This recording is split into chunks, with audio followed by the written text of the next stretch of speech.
Mahigit 200 tonelada ng basura nahahakot sa Dagupan Dam Site kada araw bilang bahagi ng isinasagawang rehabilitasyon.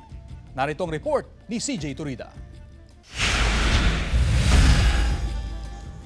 Mula sa gabundok na basura sa dump site noon, ganito na ngayon, unti-unting nililinisan, tinatanggal ang mga basura bilang bahagi ng rehabilitasyon. Mahigit 200 tonelada ng basura ang nahahakot kada araw at dinadala sa Urdaneta Metro Waste.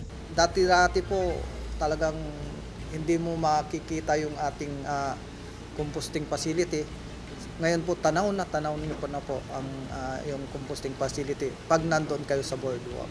7 dump truck, 3 backhoe at 1 payloader ang gamit sa paglilipat ng mga basura sa Urdaneta. Iba pa ang mga dinadala sa Bulacan matapos magkaroon ng Memorandum of Agreement ang lokal na pamahalaan at isang planta roon kung saan kinu-convert ang basura sa enerhiya sa kanilang operasyon. Unang linggo noong Marso ay inumpisahan ang paghagot ng basura sa dump site upang may sakatuparan ang planong Ecotourism Park ng lokal na pamahalaan. Well, actually, yung lugar na yun, ongoing na yung pavilion na isa, and then may second project na ginagawa.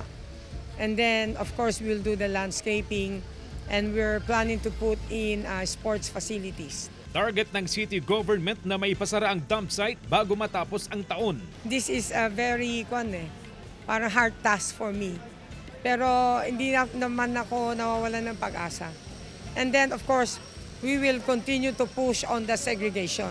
Nilinaw ng Waste Management Division na pwede pa rin magdala ng basura ang mga barangay sa dump site, lalo na ang mga may maliliit na garbage truck at hindi kayang idiretso ang kanilang basura sa lungsod ng Urdaneta. Kasama si Jing Dakanay, CJ Torida, One North, Central Luzon.